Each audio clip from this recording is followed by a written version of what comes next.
Good morning, Woodford, and Happy New Year's. Happy 2026. So, we're going to get started with our next talk. We've got two individuals coming up on this stage, and one of them, only 14 years old. This is his 7th Woodford performance this festival, which I think that's a mammoth effort. This is my 6th shift. I don't know how someone has already done 7 in a week. Based in the sunny coast, one of the big names behind Save Sunrise Glossies, if we're familiar. Also, another individual from Tasmania considered as a conservationist, a photographer, and a sculptor. I'm trying to hold off saying the names, but the names of the two individuals we got are Spencer Hitchin and Wendy Edwards, and this next talk is How Art Can Save a Species. So please put your hands together for these folks.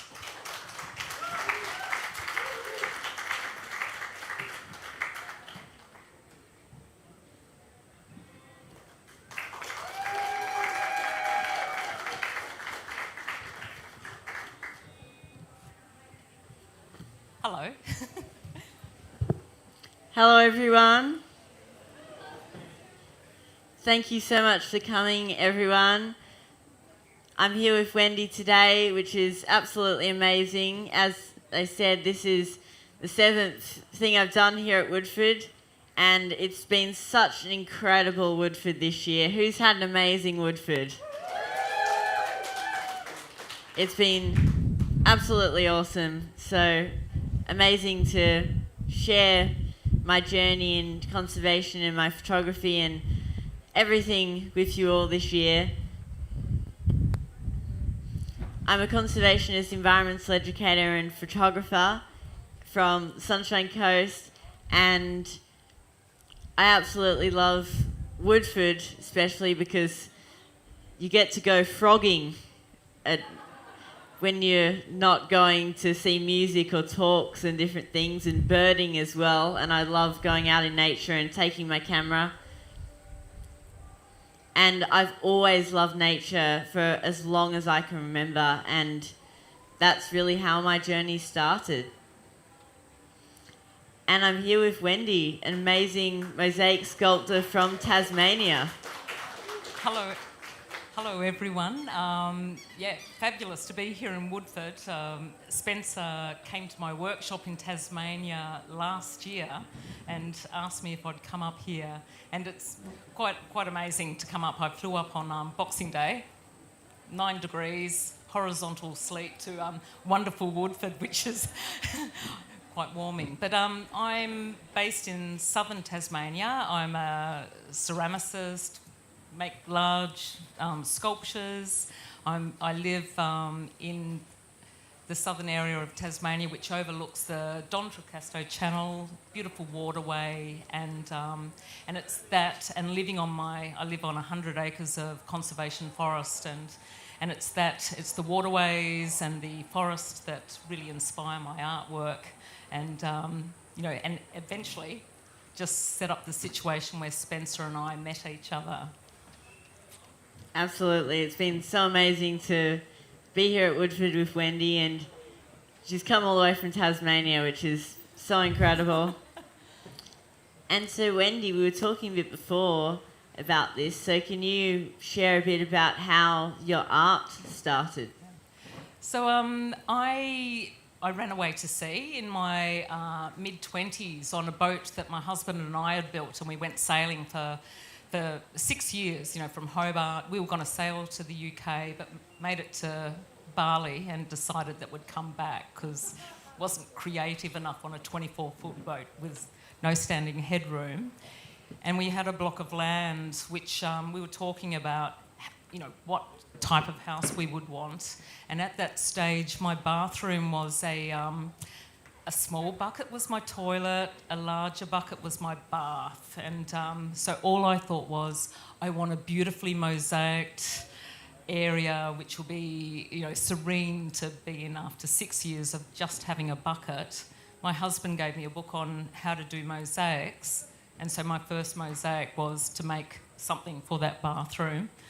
And since then, it's just grown and developed. And as I became more confident making very large sculptures. I like to upscale tiny little birds that might be flittering through the forest that my now husband, my now husband, he is from South Australia, so I've walked in the forest with him and I go, pardalote, or another bird, and he's going, well, how do you know? I just see these little dark shapes flittering off through the bush. And so I have, over the last 10 years, have probably been making my Little Big Bird series, which is to make a pardalote that is about 8 centimetres long, to make it actually a metre long, so that it draws attention for the people to look at the sculpture.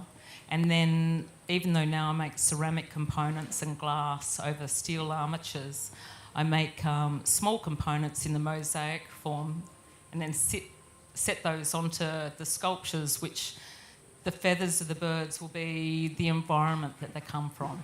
Some bracken and ferns and insects, and just making people think from a distance. They think, oh, well, that's beautiful, and they get up close and they think, there's a bigger story there. And that's the beauty of mosaic. You've got a story within a larger component, and I think that's important. And for me, I've always been making small endangered birds, thylacines, sort of all different types of sculptures of animals and birds that are, endangered, threatened with an extinction or extinct. And so I had an exhibition at the beginning of last year now, and it was called Precious, and it was all about threatened species, creatures. And working towards the exhibition, I just desperately wanted to get out and be a part of the protests that were running,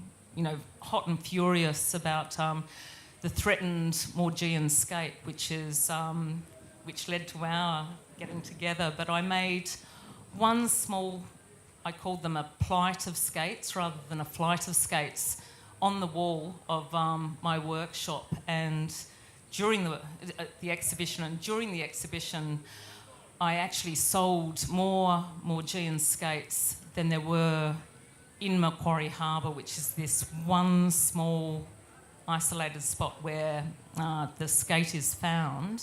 And I was giving a percentage of my sculptures of the skates back to a not-for-profit, Neighbours of Fish Farms, who eventually put me in touch with the Californian production team that came to Australia and hooked up with Spencer. And I'll let you tell the rest of that story, how we met up.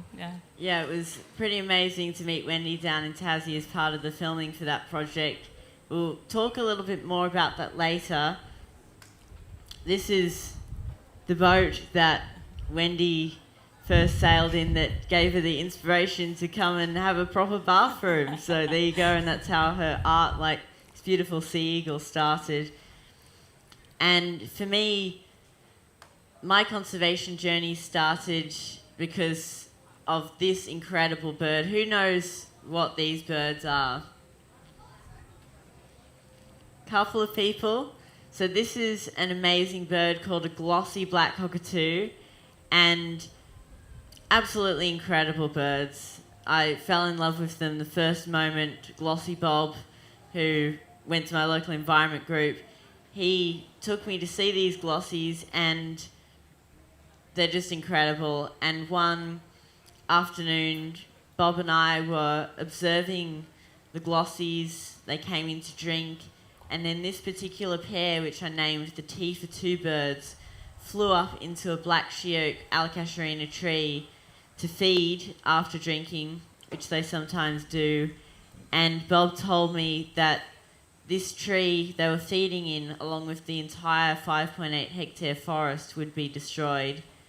And that's when my love of nature and these birds turned into trying to protect them, because I love them so much, and I did not want to see these birds be lost from our skies forever for future generations.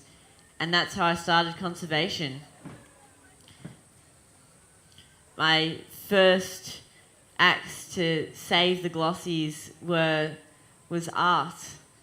my glossy black cockatoo photograph that I took, I then created a drawing of the T42 birds, and that raised awareness of the plight of these threatened species. I entered it into a bird art competition for realistic bird art on the Sunshine Coast, and it was called the Holmes Art Prize. Some of you may know it.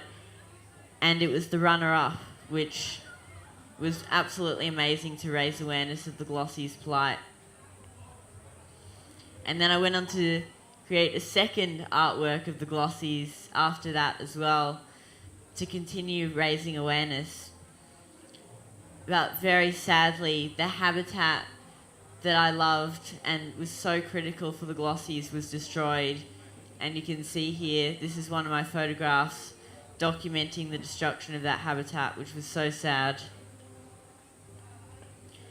And so after that habitat was destroyed, I was learning about all these other places and all these other species, habitats and ecosystems around Australia and the world that were under threat, that were being destroyed, and I wanted to help the communities trying to protect those habitats and ecosystems, to protect their local environment. And one of those species was the amazing Maugean skate in Macquarie Harbour, Tasmania, an endangered species that Wendy was just talking about before, that she has created amazing art. And that's basically how we met, through Wendy's creating of these amazing Maugean skates to raise awareness. So a lot of people ask me why I actually made the Maugean skate. I mean, apart from the fact that they were looking like being the first, current day human pushed creature that was threatened with extinction. So, it was likely to go extinct under our watch, and when we knew that we could actually change something. So I made the skates to raise awareness, to give money back, because I couldn't physically be out on the streets present with sort of protest. And so these, I find it really amazing that I thought I made 70 for the exhibition. They disappeared really quickly, and I started taking orders. And the fact that people would walk into the exhibition and they would either go, "Oh, manta rays," and I could tell by their body language when they walked in what they thought they were seeing. And so I had brochures, I had little flyers that went out with a QR code to give them information about how they could help the state and the plight of the skates.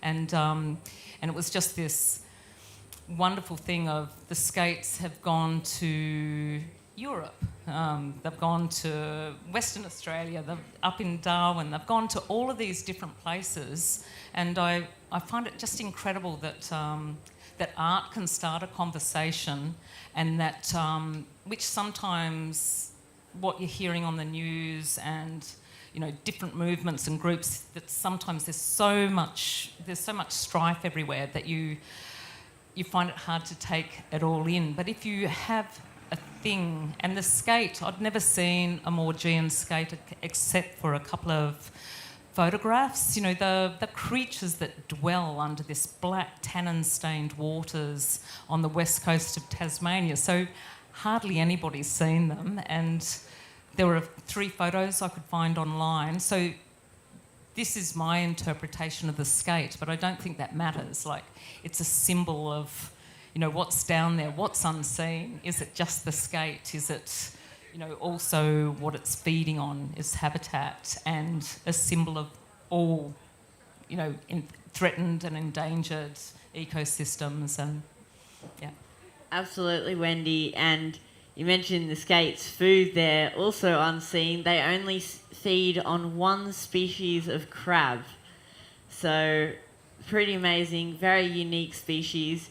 They're actually 60 million years old, this Maugean skate. So they've been around since the time of the dinosaurs, and they've survived in Macquarie Harbour for all that time, which is absolutely incredible. And to think that now our human impacts are causing this species to go extinct, it's just so devastating, and we cannot allow that to happen. And that's why art is such an amazing way to stand up for nature in our own way. You can write a song, even any type of art, from music to drawing to sculptures like Wendy creates to photography. It all makes a massive difference when we use that to raise awareness of these amazing species. And as we said before, Wendy and I met through the filming of this incredible global documentary film called Love Letter to the Unseen. It's absolutely amazing. You should definitely go and see it. It's coming out very soon for more screenings. It's already had the premiere and a lot of screenings in Sydney and Melbourne and even California. And it's made by American filmmakers, Land and Sea for All, directed by Josh Bones Murphy. And you've got to go see it. It's really incredible. It follows my journey as I go and meet with people like Wendy in Tasmania and learn about the Maugean skate, but not just the skate, about all these species like the skate that are also going extinct and under threat. And so now I'm going to play a trailer of Love Letter to the Unseen, so you can see a little snippet from the film.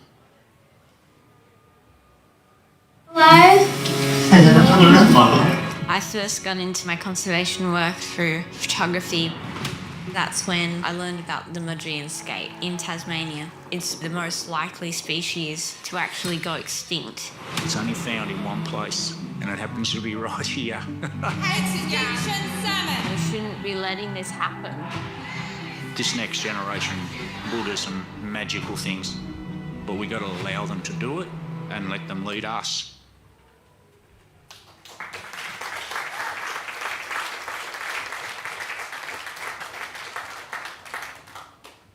Thank you, everyone, and make sure you go see the film. You can go to the website and just look up Love Letter to the Unseen. It'll come up, and find a screening near you and see how you can share the film to your friends and family.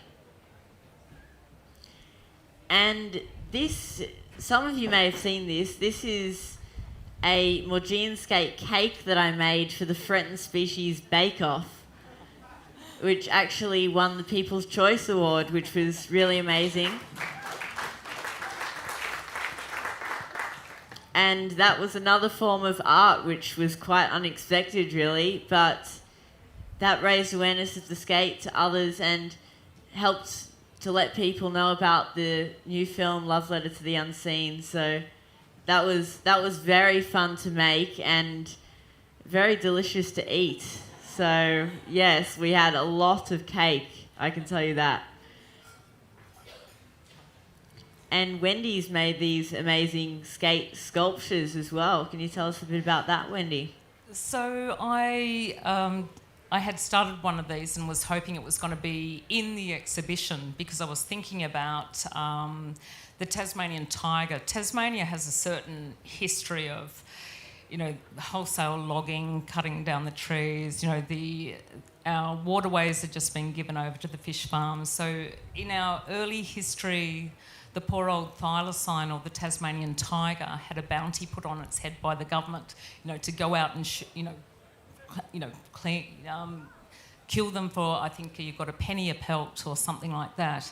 And I was just thinking it's really quite horrible that now we've got this salmon industry, which Tasmania doesn't really get any profits or any proceeds from. In actual fact, I don't think they pay any tax in Tasmania. It's quite a horrible state. So I started thinking, well, now the people of Tasmania are paying pennies for the longevity of the Maugean skate, and then also the health of our waterways. So a scientist, not myself, came up with the story of, you know, that the Maugean skate was going to be the thylacine of the sea. So these to thylacine. They're the life size, so they're about 650, 750 centimetres long.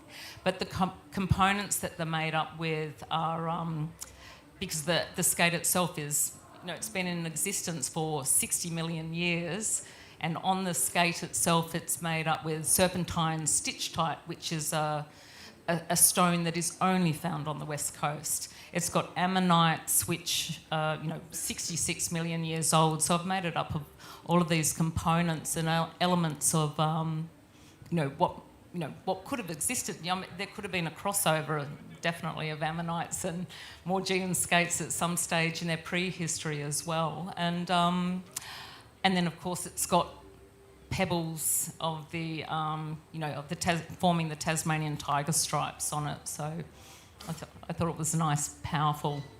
Absolutely, it's very powerful to show the skates as the thylacine of the sea.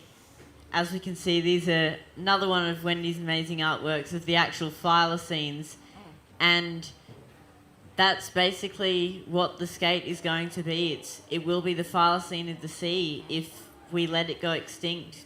And the reason why I made these two Tasmanian tigers, you might be looking at them and thinking the one that's sitting upright looks a bit like any Kelpie that we know, a mad dog that wants someone to throw a ball or someone to throw a stick for it, and the lower one is down ready to go and play, because there was the conversation while there's this cascade of disappearing creatures and environments sort of all around the world, and meanwhile there's the talk of genetically bringing back the thylacine, and it's just so much money going into bringing something back that, I personally feel like we should move on, because that money could help other environments. And what part would these creatures have? I just imagined if they had the diversity to get out into the wild,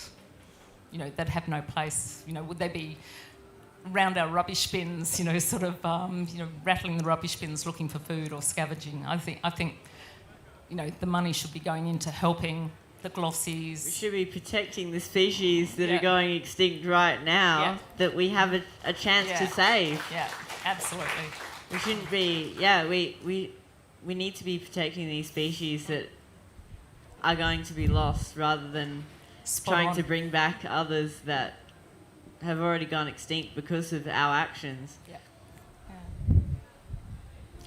And Wendy's created a lot of amazing sculptures and artwork, so we'll go through them and have a little bit of a the thylacines before, and this is eastern curlew, which we know that all of the waterways, the shorebirds are being threatened because people are wanting to develop it, sort of the loss of habitat. And the eastern curlew apparently used to be really common in Tasmania, but because they migrate across so many different countries, we don't know what's going on there. But I believe that the population dropped by about 80% over a couple of years ago. That was the record that they found of the ones arriving in Tasmania. So for me, again, it's like, hello, here I am. I'm 1.2 metres in size. Notice me and take care. So I believe that they're sort of critically endangered in Tasmania, at least. I don't know what they're doing in the rest of. Yeah, around Australia too, they're critically endangered, and think that bird's probably about that tall, and now it's in Wendy's artwork, it's like that tall or taller. So it was a fun engineering feat. Believe it or not, you can just give it a little tap and it.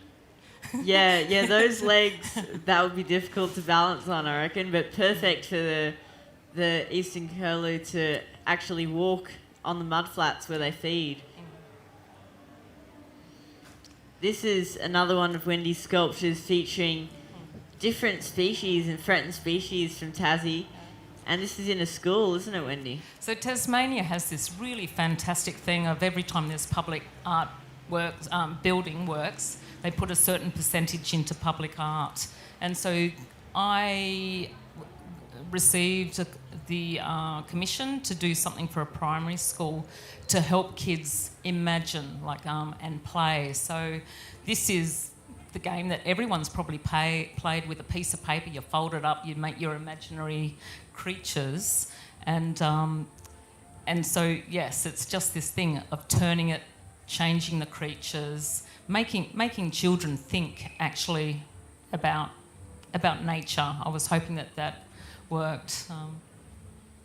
Yeah, it's amazing to see all of these. Look at these birds. Oh, that's a rainbow beater in there. That's beautiful. not quite a mosaic sculpture. I love this one. This is, it looks like seashells and different things like that, Wendy, in this amazing pink robin. The pink robin, again, who stands about this big, if you look up close, all of the clay components have been made by making little sculptures of ferns and leaves and bracken, and I go outside my workshop. This is outside my workshop in the forest, and pick leaves from around the place that might be from the habitat of that bird, and so I press clay into leaves or press moulds to then create the environment that bird might have. So its feathers on the back have I've done drawings of banksias and pepperberry and the native plants. So that's what. Yeah, I love that you see the bird, but then you're getting close, almost like with nature. You get out your microscope, but this is a large form of that, and you can see all the species and plants and different species that the pink robin in this case relies on, which is really amazing. And this is a photograph that I took of not a pink robin, this is a flame robin down in Tasmania. This was shortlisted in a couple of photography competitions, and I just love that because it looks like it's in space. That plant behind there, I thought it was a weed at the time, but turns out it's a native to Tasmania, which is really amazing. Yes, it's a native to Tasmania, and it's made to survive. It's a real survivor. It's the balls are actually buzzies that go great. There's a sock, it attaches to your sock, or if you're a wallaby bounding through the bush, you're going to end up with it all over you, and then you take it elsewhere and you seed it out. So I'm always pulling them up around my house. keep the dog buzzy free.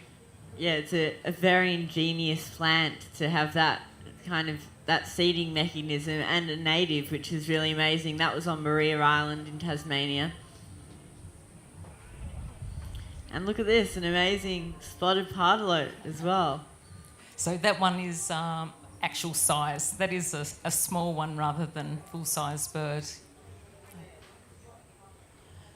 And, so this is, it was part of my Precious exhibition as well. It's a Tasmanian masked owl, which is certainly threatened by the loss of big trees, nesting trees, forest. And as you can see, there's the hood of the bird is made up of the components that indicate the forest that it might live in. So on the right-hand side, you can see I do like complicated stories within things. So I've got insects, I've got really old ceramic from Granny, but then there's bracken. You can see the leaves are dogwood. Yeah, so just putting that extra story in there. And when at the exhibition, people would say, "Oh, why have you got this?" And so art can just start conversations. Yeah, absolutely.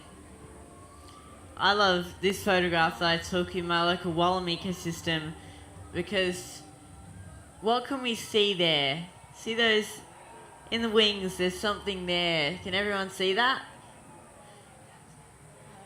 Yes, so that is an unidentified species. I haven't been able to identify it yet, but it's some kind of mite, cross fly kind of creature, and they were just on this beautiful owlfly, Australian owlfly's wings, and I got up close with my macro lens and took this photograph, and it wasn't until after taking the photograph I looked at my camera screen and I was looking at it and thinking, what is this creature? There was quite a few of them on its wings, and species like that actually use owl flies and dragonflies and different species of larger insects to travel around the ecosystem. That's one of my photos in my 2026 calendar, actually, and that photo was shortlisted in the Crikey photography competition as well.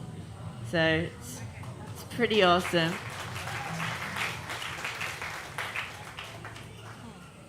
And this is a really cool sculpture of Wendy's as well, with that beautiful wallaby and the background of that amazing habitat down in Tasmania. So definitely not a local, that one. That was a commission for very proud parents. Their daughter is a scientist and she'd been working with the black-footed wallaby, which is, an endangered creature in certain areas around Australia. So, and then that view behind, you might see in the waterway. So we're looking across the water towards Bruny Island, and you can see there's a big line of fish farms up there on the right-hand side, just indistinctly in the water, which is something that we look at a lot. Yeah, it's very sad to see those. I remember when I went to visit Wendy, there was all those fish farms in that area, and that's the habitat for handfish, like red handfish and spotted handfish, and yeah, it's very sad to see the impacts on them as well. And this is another photograph in my calendar, actually. This is a wallaby. It's a Bennett's wallaby. But who's seen a Bennett's wallaby down in Tasmania before? Quite a few people. So Bennett's wallabies are usually a brown, dark grey in colour. And this one, and it's Joey, this mother and Joey at Cradle Mountain, we were photographing wombats. I was getting down low, and suddenly these two hopped out of the trees, and I'd never seen anything like this before, and it turns out from researching quite a bit that this is a cream colour morph that's only seems to be found around the Cradle Mountain area. So it's pretty amazing what you learn when you go out in nature and you see these species, and I was able to take a photograph so I could show that with you all. So that was a pretty amazing experience to see that. And this is an amazing artwork. You can see there's all sorts in there when you start looking in close. It's like a whole ecosystem, isn't it, Wendy? It is. I was asked to make a piece as a fundraiser for Mawson's Pavilion, Mawson's Hut, down in the Antarctic, and so I have tried to tell a whole story on this bird, which is what I like to do. It's the colour graduation of the emperor penguin, going from blue down to a darker blue, to indicate the ocean ripples, and of course I've put fish. It's a really early piece, this one. I've put a school of fish wrapped around the back of it, whereas it should have been krill if I was being exact.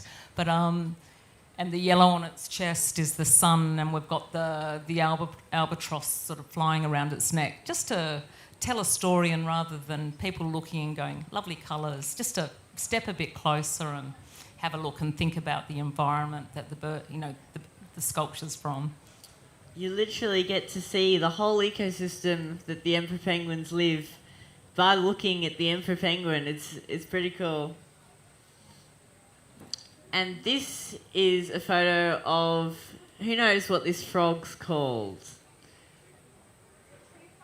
Yes, a tree frog. It's a colour though, isn't it? What's the colour of this frog? Green. So it's a green tree frog, and they're quite common. You may have seen them in maybe even a toilet, or hear them calling from your pipes or something like that. I know last year at Woodford there was a few in the bathrooms because it was quite wet.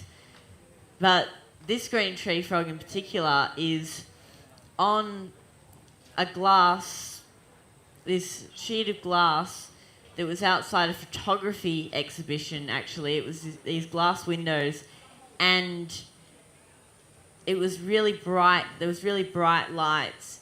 And suddenly, as we were walking out of the photography exhibition, luckily I had my camera with me because I take it everywhere I go, and I just saw these green tree frogs. There was one on the windowsill and one up on the glass, and there was a big green katydid that was attracted by the light, and this green tree frog jumped up and grabbed and started eating it right in front of me. And it was really amazing to see a human impact that we've created with the lights and the window like that. But the green tree frogs were hanging on, quite literally hanging on to the glass, and able to make habitat out of that. And that was quite amazing to see, actually.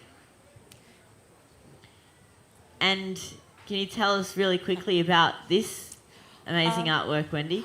Well, I think all I really need to say about this, everyone recognises, well, I hope they do, a platypus. And this was a commission that I received during my exhibition.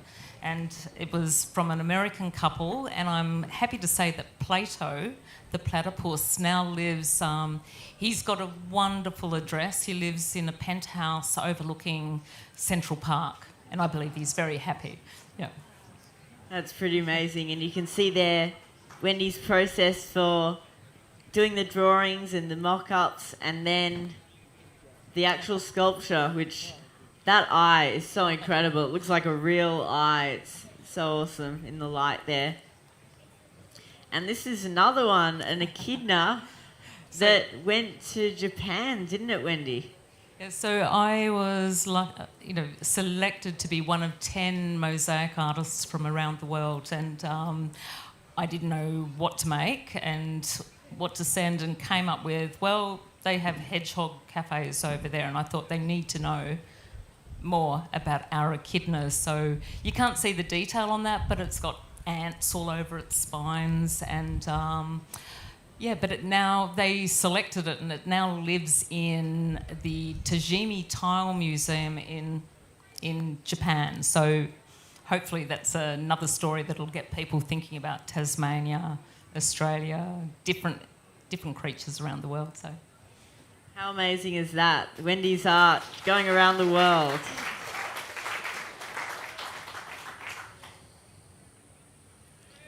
And this is obviously the glossy black cockatoo. I started observing the glossies when I was 6. That's when I first went there with Glossy Bob, and I'm now 15. I just turned 15.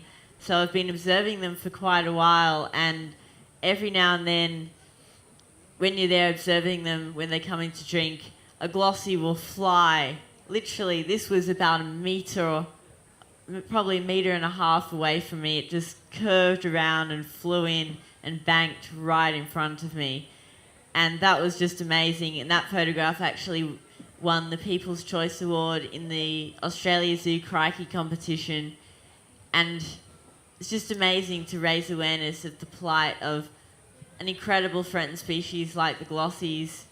That's why I enter competitions. It's to raise awareness of these amazing species that I'm photographing.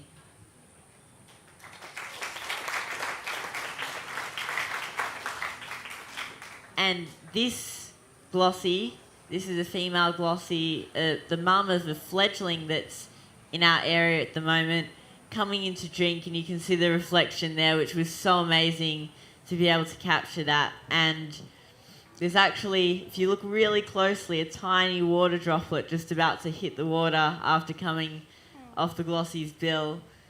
It was just amazing to be able to get the detail of that glossy and capture the glossies in a really different light to what they usually captured. And that was the youth winner for the BirdLife Photography Awards, which was pretty incredible because I've always wanted to be in the BirdLife Photography Awards, and yeah, it was so amazing to do it with a glossy as well this year.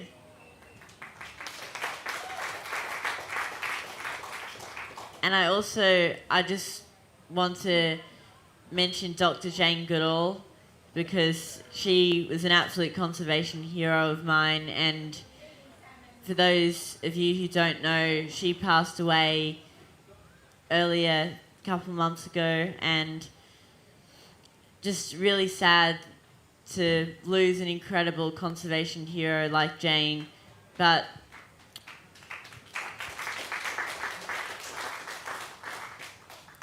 we really need to continue Jane's conservation work, that the conservation movement that she really started, and continue that. And we can use our art, we can use whatever we love doing. We can go into our backyards and we can do one small thing to protect our local environment. And that's what I hope we've inspired you to do today. Well, you, Spencer, I think you, Spencer, are, following on with Jane's good work. It's with hope, with young people coming forward and being conservationists that, gives people hope that, you're the future environmental warriors, artist warriors of the future. So, and the hope for the planet. Thank you, Wendy. And you are, and all of us are, continuing on what she started and making an incredible difference for our environment. So thank you so much, everyone. You can follow my journey on Instagram, Say Sunrise Glossies, and you can follow Wendy at Wendy Edwards Art. Is it, I think, Wendy? Well, yes, it is Wendy Edwards Art on Instagram, or just my email and website is about the same. But Sophie, my lovely, we've run some workshops while I've been here with Spencer, making more G& skates, and my lovely friend Sophie, who's up the back, she's got some QR codes up there that if you want to find out how you can help the plight of the skate, to learn more about Spencer and about myself. And there's also a QR code to Land and Sea for All for their film, and links to Environment Tasmania, who were also one of the sponsors of the film. So, absolutely. Thank you so much, everyone. And has anyone got any questions?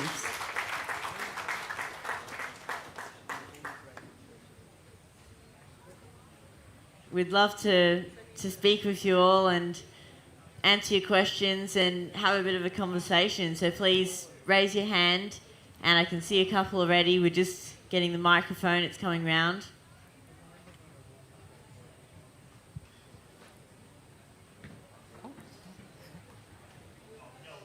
Oh, okay. We've got someone back here.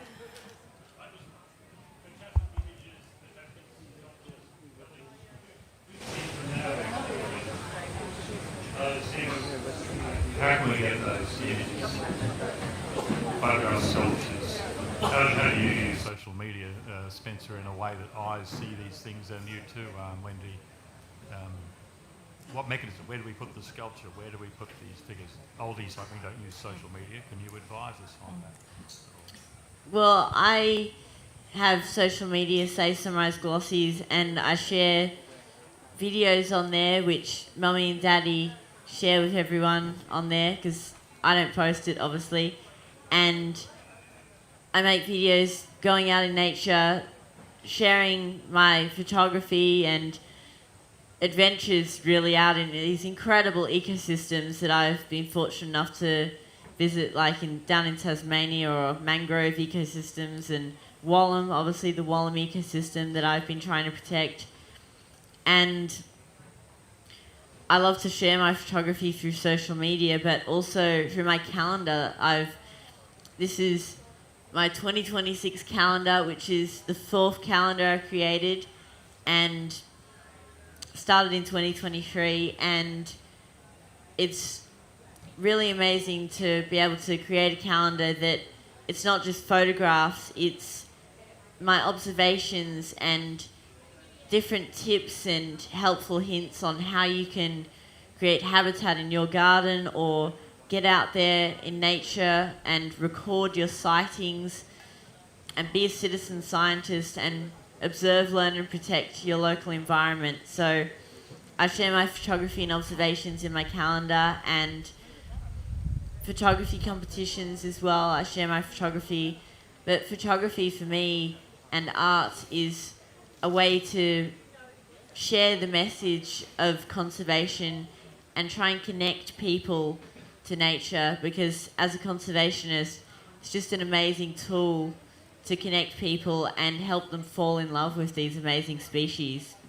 And what I've been doing, because I have a small social media following, because I don't do it very often. I probably don't do it enough if I want to step up and get more of the word out about the skate specifically. But I have been going to local events, so for me it's been this small thing of sending a message, like the skate is just this message that if people who have bought them from the exhibition, that has grown incrementally. It's like all of you, hopefully you've just heard us speak, and you may buy a skate, which is in the merch tent, but or the calendar, and then what you will do is you will take that, and if it's a thing of beauty that you're proud and happy to have on your wall or in your house, that then somebody might ask about it, and if you're engaged with it, then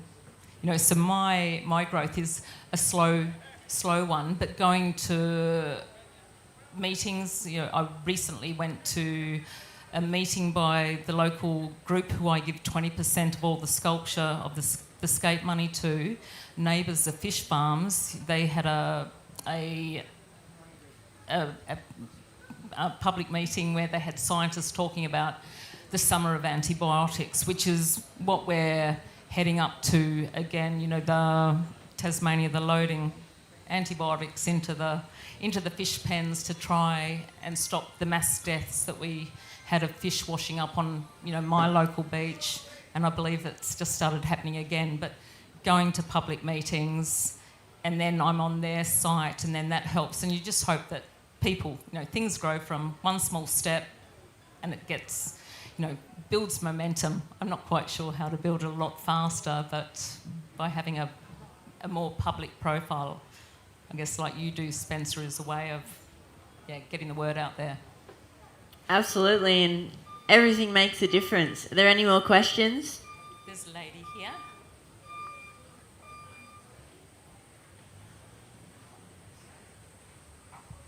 Hi, Spencer. My name is Sarah Pye, and I've been lucky enough to work with Spencer because I'm an author, and I've written a children's book which includes Spencer as one of the scientists in that book.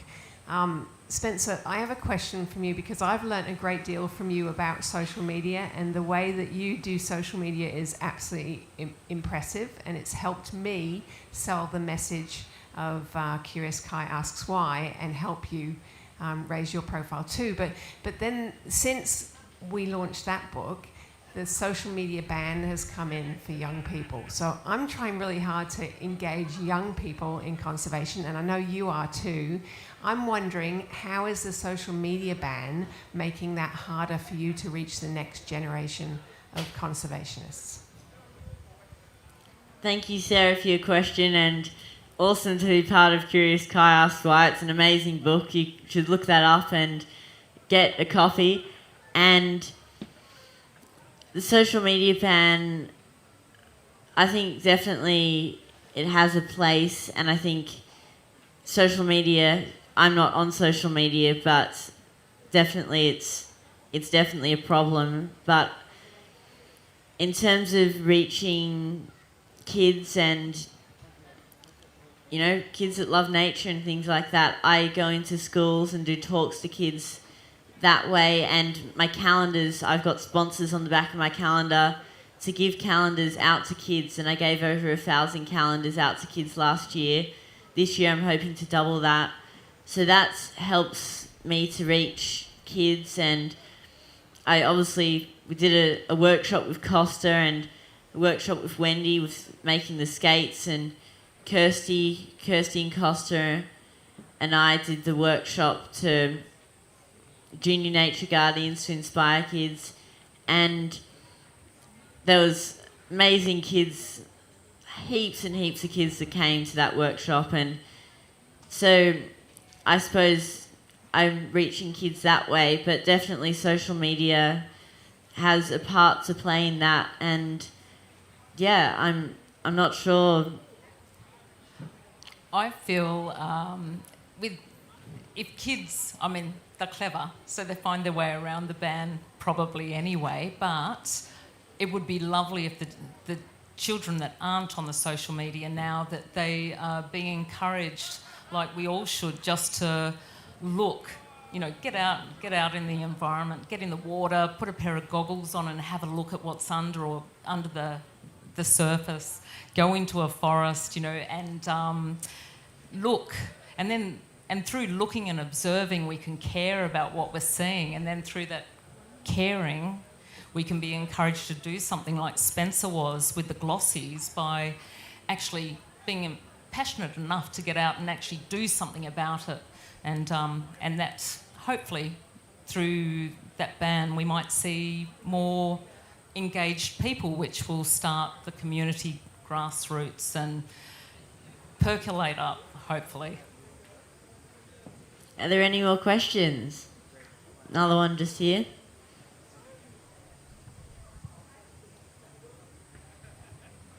Over the course of the last year, a group of us, part of the archeries team, we built the 7 beetles up the tree near the tin lids, and we're looking for ideas for next year. So, maybe supporting some of your campaigns and things like that. Do you have a particular idea, a burning passion, maybe something which is local to the area where we are, which would be a good subject to do something very visual and make use of the amazing people who come to Woodford and get their attention to a particular cause? That's so amazing. Thank you for your question, and absolutely love those beetles and bugs off the tree. That's so cool. And I think the year before it was jellyfish as well. And yeah, super cool. And yeah, that's amazing. I'm thinking straight away glossy black cockatoos. Oh yeah, there's a glossy just there. Look at that. Yeah, and maybe they're feed trees, and there's actually a bug called the she oak bug that only feeds on the she oaks. So there's, maybe something with she oaks and even woodland birds that feed on them with the glossy there as well. I think that would be amazing, and I'd love to talk more with you about that, absolutely. It's an amazing way to raise awareness, really, because all the kids walking into the kids' festival are all looking up that tree with those art pieces on there. Larger than life, that's what I like. I was so taken by those, they're terrific.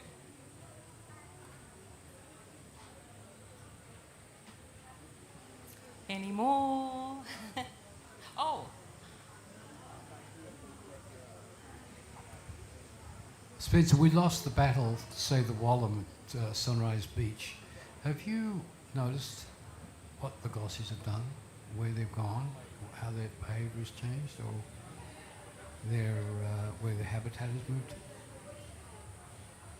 Thank you, Jeff. Jeff was an amazing support in trying to protect that habitat, and he came and filmed a few of my events and everything as well, so thank you.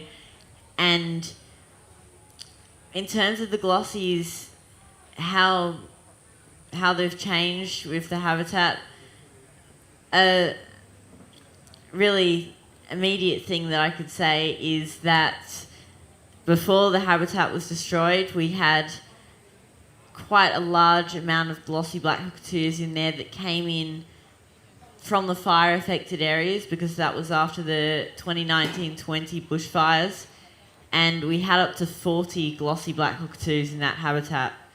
After the habitat was destroyed, we haven't had any more than 12 to 14 glossies in that habitat.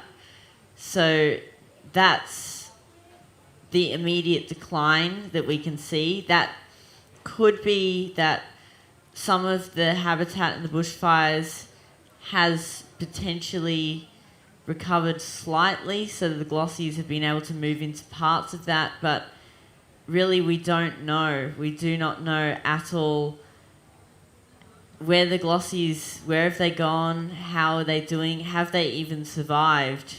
So it is very worrying, but we are seeing a couple of fledglings coming in. We've just had recently another fledgling come in. So they are hanging on, but the problem is now that all the habitat is fragmented. That was their last remnant Wallam woodland corridor where they could be safe with their fledglings. And now the habitat's fragmented. We don't really know how that can sustain the glossies, because there's busy roads, there's a lot of our human impacts in those urban areas, and obviously when the trees are not in a forest, they don't have the connection of the fungi, the mycelium. We don't know the impacts of that. Also, the wind knocks a lot of these trees over. A lot of the single trees that are left in these urban landscapes, and with this fragmented habitat, and now a big chunk of their habitat, because glossies, they rotate their crops. So with that large chunk of habitat gone that they used to go to at a certain time of year and certain periods of time, and some of those trees in that habitat, they'd be there all year round.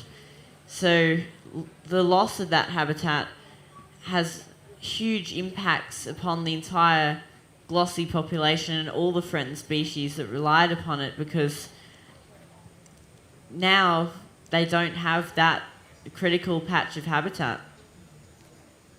Yeah, it's amazing. Everything's just connected. We need everything to stay whole, or as much as it can. But I think we're getting the message now. We've overstayed or getting close. Oh no, not. We've got 1 minute, so. Well, thank you so much, everyone. Is there one more question or one more here?